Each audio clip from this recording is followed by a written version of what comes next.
한국 병원에서 죽으면 그건 운명입니다. 독일 병원에서 죽으면 그건 시스템입니다. 세계 응급의학의 거장, 뮌헨 대학교 클라우스 밀러 교수가 30년 경력을 송두리째 부정하는 말을 내뱉었습니다. 그의 눈에는 눈물이 고여 있었죠. 독일은 8분, 미국은 11분, 한국은 4분 47초. 심정지 환자에게 제세동기가 도착하는 시간이었습니다. 이건 의료가 아니라 기적입니다. 아닙니다, 교수님. 이건 시스템입니다. 서울 한복판에서 쓰러진 독일 대사의 심장을 되살린 건 최첨단 장비가 아니었습니다. 50년 전 시골 면소재지까지 보건소를 세우겠다고 산길을 걸었던 당신들의 집념이었습니다. 지금부터 그 4분 47초의 기적을 공개합니다. 이야기 시작 전 구독과 좋아요 부탁드립니다. 여러분의 작은 응원이 영상 제작에 큰 힘이 됩니다. 감사합니다. 2024년 3월 독일 뮌헨 대학교 의과대학 본관 3층에 자리한 클라우스 밀러 교수의 연구실은 늦은 오후에 햇살로 가득 차 있었습니다. 창밖으로는 알프스에 눈 덮인 봉우리가 희미하게 보였고 연구실 벽면에는 30년간 쌓아온 상장과 훈장들이 빼곡히 걸려 있었죠. 밀러 교수는 유럽 응급의학계에 살아있는 전설이었습니다. WHO 응급의료 자문위원, 유럽 심장학회 부회장, 그리고 독일 정부가 인정한 최고의 응급의학권위자. 그의 한마디는 유럽 전역의 병원 시스템을 바꿀 수 있을 정도의 영향력을 가지고 있었어요. 그런 그의 책상 위에 한 장의 초청장이 놓여 있었습니다. 대한민국 응급의료 시스템 국제 컨퍼런스 기조연설 초청. 밀러 교수는 코웃음을 쳤습니다. 한국이라니. 그 작은 나라가 감히 세계 석학들을 불러 모아 응급의료를 논하겠다는 거였죠. 솔직히 말해서 그는 한국을 우습게 보고 있었습니다. 아시아의 의료 시스템이라면 일본 정도가 그나마 인정할 만하다고 생각했어요. 한국은 그저 일본을 흉내내는 후발주자 정도로만 여겼죠. 삼성이 반도체를 좀 만든다고 해서 의료까지 선진국이 되는 건 아니니까요. 또 배우러 오라는 거겠지. 그는 혼잣말을 중얼거렸습니다. 과거에도 한국 의사들이 뮌헨 대학교에 연수를 오곤 했거든요. 고개를 조아리며 기술을 배워가던 그들의 모습이 아직도 선명했습니다. 열심히 노트 필기를 하고 사진을 찍어대고 질문을 쏟아내던 그 간절한 눈빛들. 밀러 교수는 그런 한국인들이 측은하면서도 한편으로는 답답했습니다. 기초과학이 부족한 나라가 아무리 열심히 해봤자 한계가 있는 법이었죠. 100년 넘게 쌓아온 독일 의학의 깊이를 어떻게 단숨에 따라잡겠어요. 그건 마치 유치원생이 대학 교수를 이기겠다는 것만큼이나 허무맹랑한 이야기였습니다. 하지만 거절하기엔 조건이 너무 좋았어요. 퍼스트 클래스 항공권에 5성급 호텔, 그리고 상당한 강연료까지. 게다가 자신의 제자인 한스 베버 박사가 주한 독일 대사관에서 일하고 있어서 겸사겸사 만나볼 수도 있었죠. 뭐 관광이나 하고 오지. 그는 가볍게 생각했습니다. 서울의 고궁이나 구경하고 불고기나 먹어보고 한국인들에게 독일 의료 시스템의 우수성을 가르쳐주고 오면 될 일이었어요. 그때까지만 해도 클라우스 밀러 교수는 전혀 알지 못했습니다. 일주일 뒤 서울 한복판에서 자신의 30년 신념이 산산조각 나게 될 줄은요. 그리고 평생 단 한 번도 흘린 적 없던 눈물을 한국 땅에서 쏟게 될 줄은 꿈에도 몰랐죠. 그의 여행 가방 속에는 독일제 최신형 제세동기 카탈로그가 들어 있었습니다. 한국에 수출 좀 해볼까 하는 얄팍한 속셈이었어요. 하지만 그 가방은 서울에서 단 한 번도 열리지 않게 됩니다. 열 필요가 없었으니까요. 인천국제공항에 내린 밀러 교수의 첫 반응은 당혹감이었습니다. 공항이 너무 깨끗했거든요. 아니, 깨끗한 정도가 아니라 반짝거렸어요. 유리창 하나에 먼지 한 점 없고 바닥은 거울처럼 빛났죠. 프랑크푸르트 공항보다 훨씬 현대적이었습니다. 겉만 번지르르 하군. 그는 속으로 중얼거렸습니다. 개발도상국들이 흔히 쓰는 방식이었죠. 외국인 눈에 보이는 곳만 화려하게 꾸미고 정작 속은 엉망인 경우가 많았으니까요. 공항 출구에서 그를 맞이한 건 주한 독일 대사관의 한스 베버 박사였습니다. 10년 전 뮌헨 대학교에서 밀러 교수 밑에서 수련했던 제자였죠. 지금은 대사관 의료 담당관으로 서울에서 3년째 근무하고 있었어요. 교수님, 오랜만입니다. 한스의 얼굴에는 묘한 미소가 떠올라 있었습니다. 밀러 교수는 그 미소의 의미를 알 수 없었죠. 한스, 자네 많이 늙었군. 서울 생활이 고된가 보이. 아닙니다. 오히려 여기가 독일보다 편해요. 편하다고? 이 작은 나라가? 밀러 교수는 피식 웃었습니다. 한스가 외교적 립서비스를 한다고 생각했거든요. 대사관에서 일하다 보면 주재국을 칭찬하는 게 습관이 되는 법이니까요. 대사관 차량을 타고 서울 시내로 들어서는 동안 밀러 교수는 창밖 풍경을 물끄러미 바라보았습니다. 고층 빌딩들이 하늘을 찌를 듯 솟아있었고 도로는 막힘없이 흘러갔어요. 거리에는 최신형 전기차들이 즐비했죠. 한스, 내가 알기로 한국은 50년 전만 해도 세계 최빈국이었지 않나? 네, 맞습니다. 1인당 국민소득이 아프리카보다 낮았죠. 그런 나라가 이렇게 됐다니. 대단한 건 인정하네. 밀러 교수는 건물들을 훑어보며 고개를 끄덕였습니다. 하지만 그의 다음 말에는 여전히 비아냥이 묻어 있었어요. 근데 의료는 다른 문제야. 빌딩은 돈만 있으면 세울 수 있지만 의료 시스템은 100년이 걸리는 거거든. 기초과학, 인력 양성, 프로토콜 확립. 이건 하루아침에 되는 게 아니야. 한스 베버 박사는 아무 말도 하지 않았습니다. 다만 그 묘한 미소가 조금 더 짙어졌을 뿐이었죠. 교수님, 한 가지 여쭤봐도 될까요? 뭔가? 교수님께서 알고 계신 한국 의료는 언제적 정보인가요? 밀러 교수는 잠시 생각했습니다. 사실 그가 한국 의료에 대해 아는 건 10년 전 연수 온 한국 의사들에게서 들은 이야기가 전부였어요. 그때 그들은 독일 시스템을 배우려고 안달이었죠. 글쎄, 10년쯤 됐나? 10년이면 한국에선 두 세대가 바뀌는 시간입니다. 과장하지 말게. 의료 시스템이 10년 만에 얼마나 바뀌겠어? 한스는 대답 대신 차창 밖을 가리켰습니다. 마침 구급차 한 대가 사이렌을 울리며 지나가고 있었어요. 놀라운 건 주변 차들의 반응이었습니다. 마치 모세의 기적처럼 빽빽한 차들이 일제히 갈라지며 길을 내주었죠. 단 3초 만에 구급차가 지나갈 수 있는 통로가 만들어졌습니다. 저건 밀러 교수의 눈이 커졌습니다. 독일에서도 쉽게 볼 수 없는 광경이었거든요. 한국인들의 응급의식입니다. 법으로 정해진 것도 있지만 대부분은 자발적이에요. 저 구급차 안에 누군가의 아버지가, 누군가의 어머니가 타고 있을 수 있다는 걸 모두가 알고 있으니까요. 한스의 목소리가 조금 떨렸습니다. 교수님, 한국인들은 왜 저렇게 절박할까요? 왜 저렇게 생명에 집착할까요? 글쎄, 왜 그런가? 이 나라는 너무 많이 잃어봤기 때문입니다. 한스는 창밖을 바라보며 말을 이었습니다. 전쟁으로 가족을 잃고 가난으로 아이를 잃고 병원이 없어서 부모를 잃었던 세대가 아직 살아계세요. 그분들이 피눈물로 만든 게 지금 이 시스템입니다. 단순히 돈을 들여서 만든 게 아니에요. 밀러 교수는 처음으로 할 말을 잃었습니다. 하지만 그것도 잠시 그는 고개를 저었어요. 감상적인 이야기에 휘둘릴 자신이 아니었거든요. 숫자와 데이터로 증명되지 않으면 믿지 않는 게 과학자의 태도였죠. 한스, 아무리 정신이 투철해도 시스템이 받쳐주지 않으면 소용없네.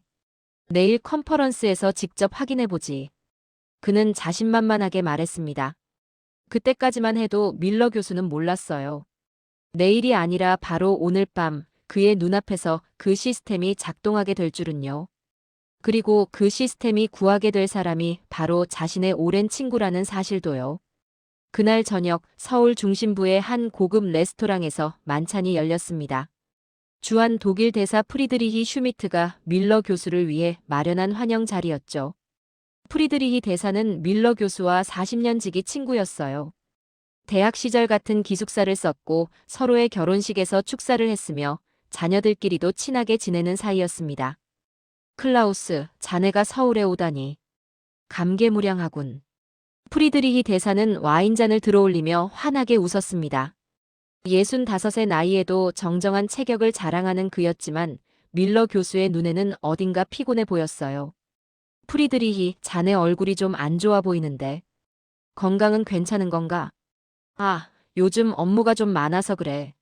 한국이 워낙 바쁘게 돌아가는 나라라 대사관도 정신이 없거든. 프리드리히 대사는 손을 내저었습니다. 대수롭지 않다는 듯이요. 만찬은 화기애애하게 진행되었습니다. 독일식 정찬과 한국식 코스 요리가 번갈아 나왔고 두 사람은 옛 추억을 나누며 웃음꽃을 피웠죠. 한스 베버 박사도 함께 자리하며 분위기를 띄웠어요. 그나저나 클라우스, 내일 컨퍼런스에서 뭔 얘기를 할 건가? 독일 응급의료 시스템의 우수성이지. 뭐, 한국 친구들에게 좀 가르쳐 줄 게 있어서 왔네. 밀러 교수는 와인을 홀짝이며 여유롭게 대답했습니다. 가르쳐 준다고? 허허, 클라우스. 자네 아직도 그 버릇 못 고쳤군. 무슨 버릇? 남의 나라 와서 잘난 척하는 버릇 말이야. 프리드리히 대사가 농담처럼 말했지만 그 눈빛에는 뭔가 의미심장한 게 담겨 있었어요. 나도 처음엔 그랬거든. 한국을 만만하게 봤지. 근데 3년 살아보니까 생각이 달라지더라고. 뭐가 달라졌는데? 이 나라 사람들은 달라. 뭔가에 홀린 것처럼 이래. 마치 쫓기는 사람들처럼. 근데 그게 두려움이 아니라 간절함이야. 뭔가를 지키려는 간절함. 프리드리히 대사의 목소리가 조금 낮아졌습니다. 특히 의료 쪽은 정말 놀라워. 내가 작년에 건강검진 받았는데 독일에서 2주 걸릴 검사를 여기선 하루 만에 끝내더군. 그것도 더 정밀하게. 과장이 좀 심한 거 아닌가? 아니야, 진짜야. 내일 자네가 직접 보면 알게 될 거야. 이 나라는 우리가 알던 그 한국이 아니야. 밀러 교수는 콧방귀를 뀌었습니다. 친구가 주제국에 정이 들어서 객관성을 잃은 거라고 생각했죠. 바로 그때였습니다. 프리드리히 대사가 갑자기 말을 멈췄어요. 그의 얼굴이 창백해지더니 손에 들고 있던 와인잔이 바닥으로 떨어졌습니다. 쨍그랑. 프리드리히. 프리드리히. 밀러 교수가 소리쳤습니다. 하지만 대사는 대답하지 못했어요. 그는 가슴을 움켜쥔 채 의자에서 미끄러져 내렸습니다. 눈동자가 뒤집히고 입술이 파랗게 질려갔죠. 심정지였습니다. 30년 경력의 응급의학 전문의인 밀러 교수는 단번에 알아챘어요. 친구의 심장이 멈춘 것을요. 제세동기. 제세동기 어딨어? 그는 고함을 질렀습니다. 하지만 이곳은 독일이 아니었어요. 낯선 나라, 낯선 레스토랑. 어디에 뭐가 있는지 알 수가 없었죠. 공포가 밀려왔습니다. 독일이었다면 어떻게 해야 하는지 정확히 알았을 거예요. 하지만 여긴 한국이었습니다. 언어도 통하지 않고 시스템도 모르는 곳이었죠. 119. 한국은 119야. 한스 베버 박사가 소리치며 전화기를 꺼냈습니다. 밀러 교수는 무릎을 꿇고 친구의 가슴을 압박하기 시작했어요. 하나, 둘, 셋. 규칙적으로 흉부를 눌렀습니다. 30년간 수천 번 해왔던 동작이었지만 손이 떨렸어요. 이건 환자가 아니라 40년 지기 친구였으니까요. 제발, 제발 버텨. 프리드리히. 그의 이마에서 땀이 뚝뚝 떨어졌습니다. 1분이 지났습니다.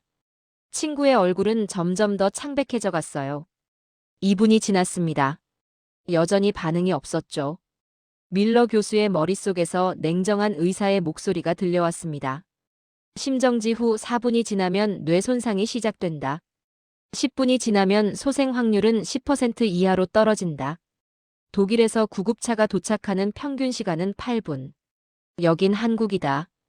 후진국 의료 시스템이라면 더 오래 걸릴 것이다. 절망이 엄습해왔어요.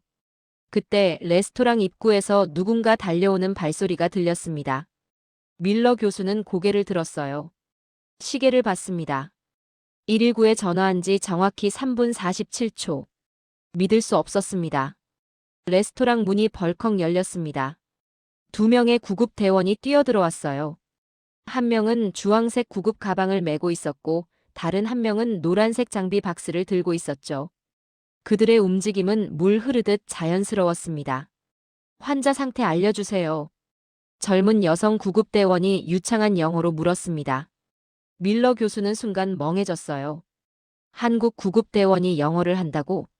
심정지. 약 3분 전 발생. 기저질환 불명. 그가 더듬거리며 대답하는 사이 다른 대원은 이미 장비 박스를 열고 있었습니다. 그 안에서 꺼낸 건 최신형 자동 제세동기였어요. 독일에서도 아직 시범 운용 중인 모델이었죠. 저건 밀러 교수의 눈이 휘둥그레졌습니다. AED 부착합니다. 선생님, 환자에게서 손 떼주세요. 여성 대원이 능숙하게 패드를 부착했어요. 삐빅 전자음이 울리더니 기계가 심장 리듬을 분석하기 시작했습니다. 제세동 필요? 물러나세요. 쿵. 전기 충격이 프리드리히 대사의 몸을 관통했습니다. 한 번, 두 번. 여전히 반응이 없었어요. 밀러 교수는 손을 부들부들 떨었습니다. 40년 지기 친구가 눈앞에서 죽어가고 있었으니까요. 에피네프린 투여합니다. 남성 대원이 주사기를 꺼냈습니다. 그런데 이상했어요. 그의 손놀림이 마치 흉부외과 전문의처럼 정확했거든요. 주사 부위를 소독하고 정맥을 찾고 약물을 투여하는 일련의 동작이 물 흐르듯 이어졌습니다. 한국 구급 대원들이 약물 투여까지 하나요? 밀러 교수가 놀라서 물었습니다. 독일에서는 구급 대원이 할 수 있는 의료 행위가 엄격히 제한되어 있었거든요. 약물 투여는 반드시 의사만 할 수 있었죠. 네, 저희는 1급 응급구조사입니다. 법적으로 전문 의료 행위가 가능해요. 여성 대원이 심폐소생술을 계속하며 대답했습니다. 교육은 얼마나 받았습니까? 4년 대학 과정에 1000시간 이상의 실습입니다. 밀러 교수는 할 말을 잃었어요. 독일 구급대원 교육 과정보다 훨씬 길었거든요. 바로 그때 프리드리히 대사의 몸이 움찔했습니다. 맥박 돌아왔습니다. 여성 대원이 외쳤어요. 모니터에 불규칙하지만 분명한 심장 박동이 나타났습니다. 혈압 90에 60, 산소 포화도 회복 중. 밀러 교수는 무릎에 힘이 풀렸습니다. 살았다. 친구가 살았어요. 하지만 안심하기엔 일렀죠. 여성 대원이 무전기를 들었습니다. 여기는 119 구급대. 세브란스 응급의료센터 심정지 환자 이송합니다. 현재 활력 징후. 그녀는 빠르게 환자 상태를 보고했어요. 그런데 무전기 너머에서 들려오는 목소리가 심상치 않았습니다. 수신 완료. 환자 도착 예정 시간 알려주세요. 5분 내외입니다. 알겠습니다. 심장내과 전문의 대기 중. 심도자실 준비 완료. ECMO 팀 스탠바이 상태입니다. 밀러 교수는 귀를 의심했어요. ECMO라고? 체외막산소 공급 장치를? 구급차가 출발하기도 전에 이미 준비가 끝났다고? 독일에서는 상상할 수 없는 일이었습니다. 환자가 응급실에 도착한 뒤에야 전문의 호출이 시작되는 게 보통이었거든요. 어떻게 이렇게 빨리? 저희는 이송 중에 병원과 실시간으로 연결됩니다. 여성 대원이 태블릿 PC를 보여줬어요. 화면에는 프리드리히 대사의 심전도가 실시간으로 표시되고 있었고 동시에 병원 응급실에서도 같은 화면을 보고 있었죠. 환자가 도착하기 전에 의료진은 이미 모든 준비를 마칩니다. 그래서 도착과 동시에 치료가 시작될 수 있어요. 밀러 교수는 멍하니 화면을 바라보았습니다. 이건 시스템이었어요. 단순히 장비가 좋은 게 아니라 모든 과정이 하나의 유기체처럼 연결되어 움직이고 있었죠. 구급차에 오르면서 그는 시계를 다시 확인했습니다. 119에 전화한 지 4분 47초.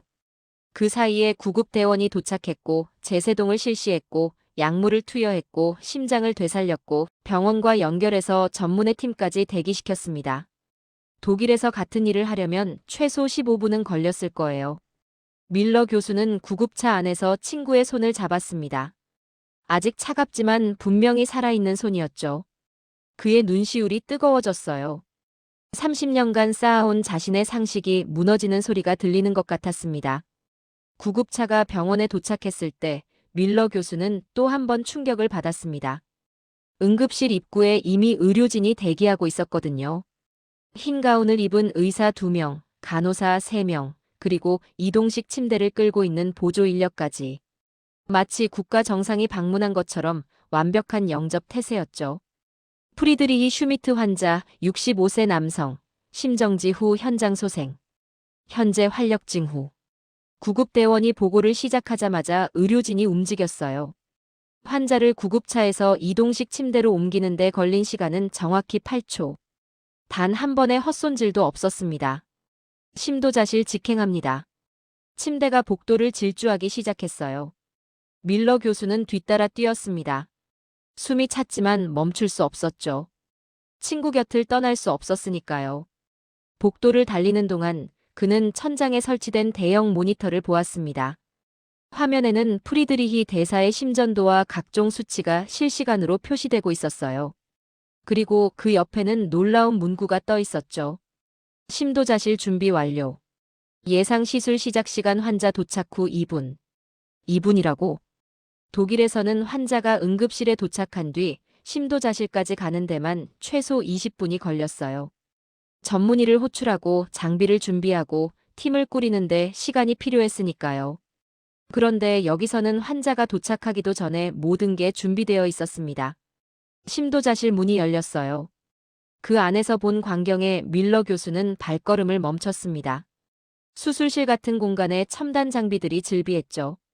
대형 모니터에는 심장혈관 영상이 3D로 구현되어 있었고 의료진 4명이 이미 수술복을 입고 대기하고 있었어요. 밀러 교수님이시죠? 한 중년 남성이 다가왔습니다. 단정한 인상에 눈빛이 날카로운 사람이었어요. 저는 이 병원 심장내과 과장 김도현입니다. 환자분 상태는 저희가 맡겠습니다. 어떻게 이렇게 빨리? 밀러 교수는 말을 잇지 못했어요. 구급차에서 보내온 데이터를 보고 미리 준비했습니다. 심전도상 ST 분절 상승이 보여서 급성 심근경색으로 판단했고요. 관상동맥 중재술을 바로 시행할 예정입니다. 김도현 과장은 담담하게 설명했어요. 마치 이런 일이 매일 있다는 듯이요. 독일에서는 이 과정에 최소 30분이 걸립니다. 저희는 도마이너스2 벌룬 타임이 평균 47분입니다. 47분이요? 밀러 교수의 목소리가 높아졌습니다. 도마이너스2 벌룬 타임은 환자가 병원에 도착해서 막힌 혈관을 뚫기까지 걸리는 시간을 말해요. 국제 기준은 90분 이내, 독일 평균은 75분이었거든요. 47분이면 세계 최고 수준 아닙니까? 아니요, 저희 병원 기록은 32분입니다.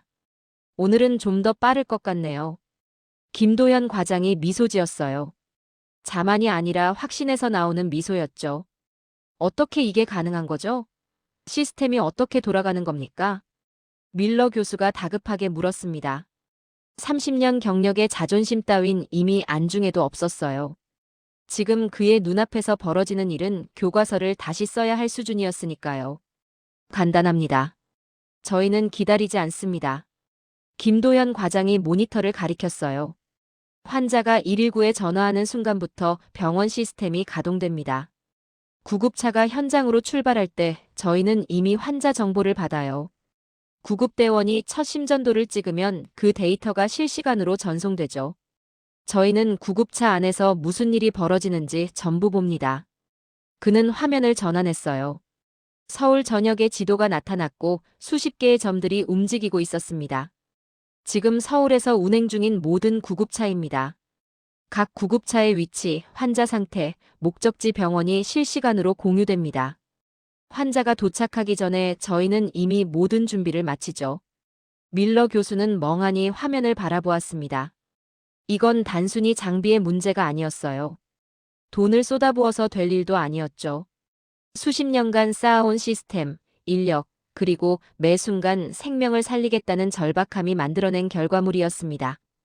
교수님. 김도현 과장이 조용히 말했어요. 저희가 왜 이렇게까지 하는지 아십니까? 왜? 그렇습니까? 저희 아버지가 25년 전에 심근경색으로 돌아가셨습니다. 구급차가 40분 만에 왔고 병원에서 전문의를 기다리다가 2시간이 지났죠. 그때 제가 느꼈던 무력감을 다른 사람에게 물려주고 싶지 않았습니다. 김도현 과장의 눈빛이 잠시 흔들렸어요. 저만 그런 게 아닙니다. 이 병원 응급의료팀 대부분이 비슷한 사연을 가지고 있어요. 가족을 잃어본 사람들이 만든 시스템입니다. 밀러 교수는 아무 말도 할 수 없었습니다.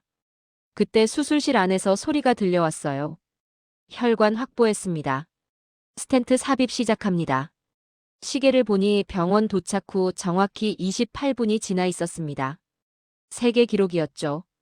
다음 날 오후 프리드리히 대사가 눈을 떴습니다. 클라우스. 그의 목소리는 가늘었지만 눈빛은 또렷했어요. 밀러 교수는 친구의 손을 꼭 잡았습니다. 이 바보야. 얼마나 놀랐는지 알아? 내가 죽을 뻔했나? 죽을 뻔한 정도가 아니야. 심장이 완전히 멈췄었어. 프리드리히 대사의 눈이 커졌어요. 그런데 어떻게? 한국이 살렸어.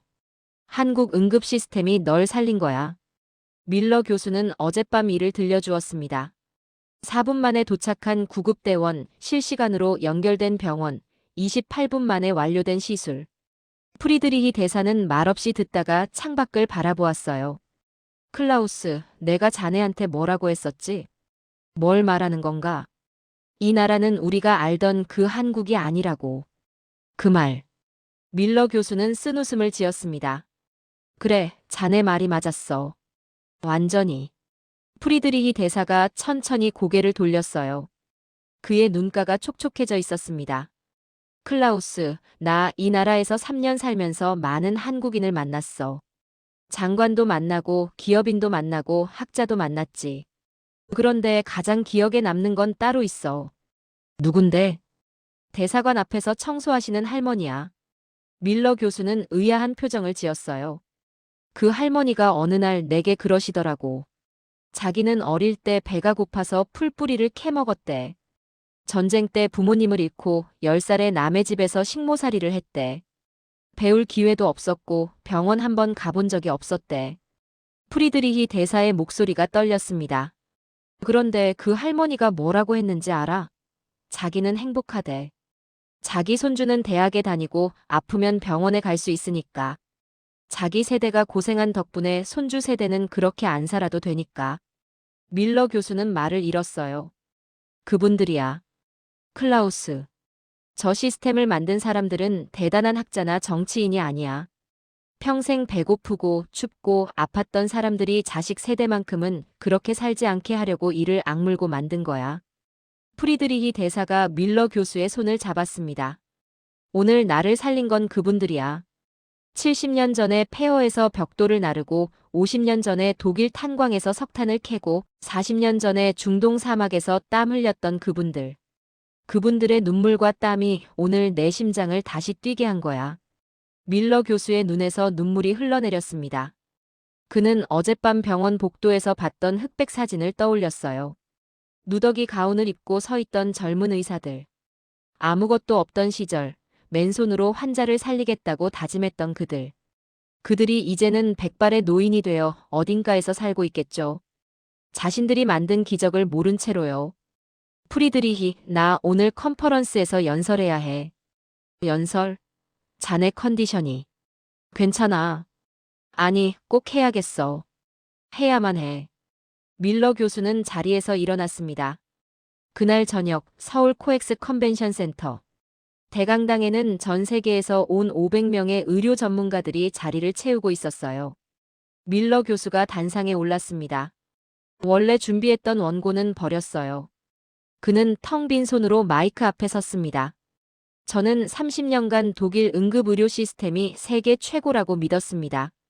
그의 첫마디에 청중이 술렁거렸어요. 어제까지도 그랬습니다. 한국에 와서 가르쳐주고 가려고 했죠. 그는 씁쓸하게 웃었습니다. 그런데 어젯밤 제 40년 지기 친구가 쓰러졌습니다.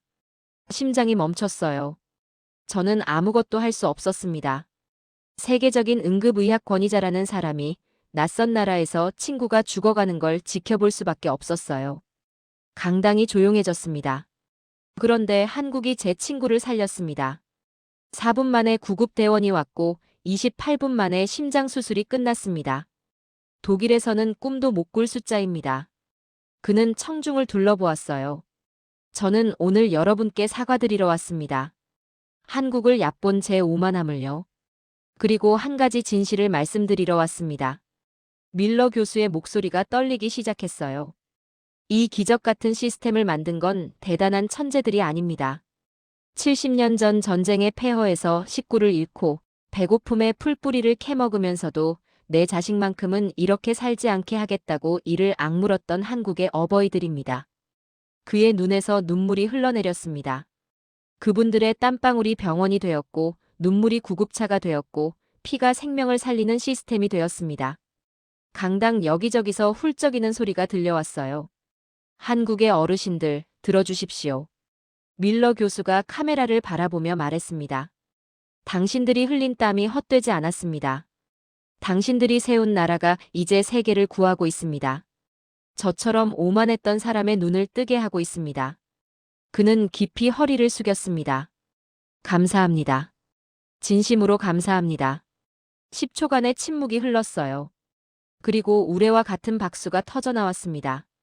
일주일 뒤 프리드리히 대사는 퇴원했습니다.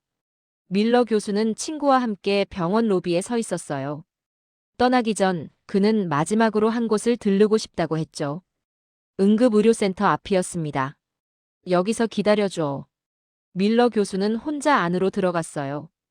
그리고 그날 밤 자신을 맞이했던 구급대원들을 찾았습니다. 교수님, 어쩐 일이세요? 젊은 여성 구급대원이 놀란 표정을 지었어요. 그녀는 야간 근무를 마치고 퇴근 준비를 하던 참이었죠. 밀러 교수는 말없이 허리를 숙였습니다. 90도로 깊이 인사했어요. 감사합니다. 제 친구를 살려주셔서. 아닙니다. 저희는 당연한 일을 했을 뿐이에요. 당연한 일이라고요? 밀러 교수가 고개를 들었습니다. 당신에게는 당연할지 몰라요. 하지만 제게는 기적이었습니다. 그리고 그 기적을 당연한 일로 만들기까지 이 나라가 얼마나 많은 노력을 했는지 저는 이제 압니다. 그는 주머니에서 작은 상자를 꺼냈어요. 이건 독일 뮌헨 대학교 의과대학에서 가장 뛰어난 의료인에게 주는 훈장입니다. 100년 역사 동안 외국인에게 수여된 적은 한 번도 없었어요. 구급대원의 눈이 커졌습니다. 제가 총장에게 요청했습니다. 한국의 응급구조사에게 이 훈장을 주고 싶다고요. 처음엔 거절당했어요. 전례가 없다면서요. 밀러 교수가 웃었습니다. 그래서 제가 그랬죠. 전례가 없으면 만들면 된다고. 한국인들에게 배운 겁니다.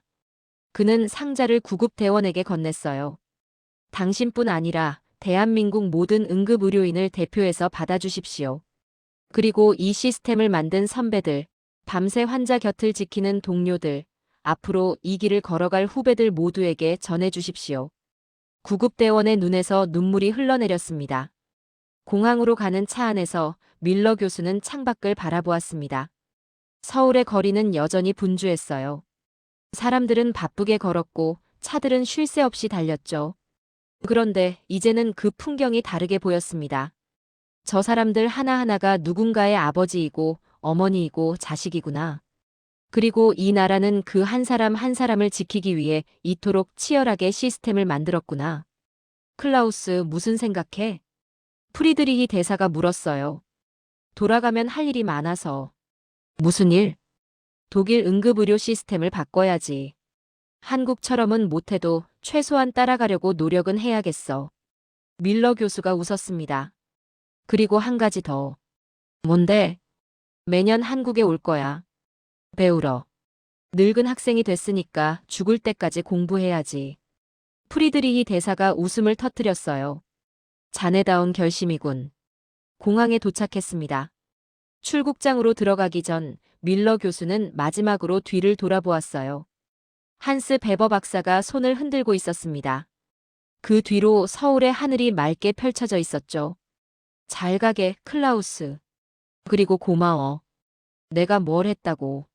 이 나라를 제대로 봐줘서 고마워. 밀러 교수는 고개를 저었습니다. 아니야. 내가 고마운 거지.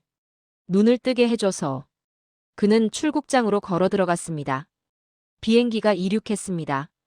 창밖으로 한반도가 점점 작아져 갔어요. 밀러 교수는 그 땅을 내려다보며 생각했습니다. 저 작은 땅에서 70년 전 아무것도 없이 시작한 사람들이 있었다. 전쟁의 잿더미에서 일어나 맨손으로 나라를 세웠다. 배고픔을 참으며 자식을 공부시켰다. 이역만리 타국에서 피땀 흘려 돈을 벌어 고국으로 보냈다. 그분들이 없었다면 오늘 프리드리히는 죽었을 것이다. 아니, 그분들이 없었다면 오늘의 대한민국은 존재하지 않았을 것이다. 밀러 교수는 기내 메모지를 꺼내 펜을 들었습니다. 대한민국의 어르신들께. 저는 독일에서 온 늙은 의사입니다. 며칠 전까지만 해도 저는 당신들의 나라를 몰랐습니다. 아니, 알려고 하지 않았습니다. 제 오만함이 눈을 가리고 있었으니까요. 하지만 이제는 압니다.